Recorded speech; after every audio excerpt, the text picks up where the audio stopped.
Badan Penanggulangan Bencana Daerah BPBD Kabupaten Karangasem, Bali melaporkan saat ini sebanyak 34 rumah warga yang mengalami kerusakan setelah terjadinya gempa bumi magnitudo 5,2 pada hari Rabu 14 Desember 2022 pukul 6 waktu Indonesia Barat.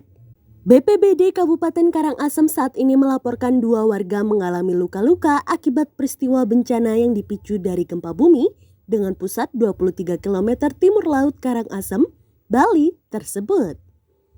Bapak Kepala Pusat Data, Informasi dan Komunikasi Kebencanaan BNPB, Bapak Abdul Muhari mengatakan kerusakan rumah warga terpantau dari beberapa kecamatan, yaitu Kecamatan Kubu, Manggis, Karangasem, Rendang, serta Bebandem.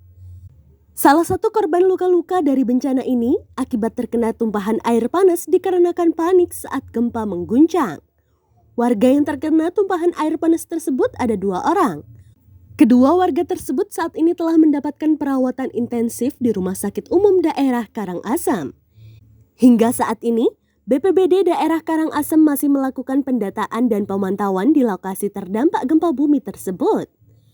Berdasarkan dari pantauan Badan Meteorologi, Klimatologi, dan Geofisika BMKG, gempa bumi ini diakibatkan dari aktivitas sesar naik Flores atau Flores Back Arc Thrust. Dalam peristiwa ini terjadi gempa susulan atau aftershock terminator sebanyak 21 kali dengan kapasitas magnitudo terbesar 4,5. BMKG saat ini merilis intensitas yang memiliki kekuatan gempa dengan skala Modified Mercalli Intensity MMI yang ada di wilayah Karangasem 3-4 MMI, Mataram, Lombok Utara, Lombok Tengah, serta Lombok Barat 3 MMI, Tabanan, Kuta, Buleleng, dan tak luput juga Lombok Timur 2 MMI.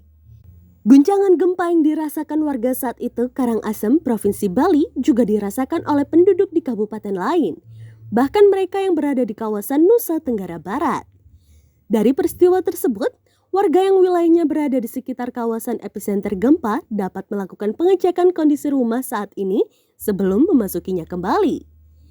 Setelah terjadinya gempa di Karangasem ini, BNPB dan BPBD Provinsi Bali terus berkoordinasi dan memonitor BPBD yang ada di wilayah terdampak. Titik gempa yang terjadi ini terdeteksi pada koordinat 8,29 derajat lintang selatan hingga 115,62 derajat bujur timur, atau lebih tepatnya berlokasi di daerah laut pada jarak 1 km arah timur Kubu, Karangasem, Bali, yang diketahui pada kedalaman 30 km.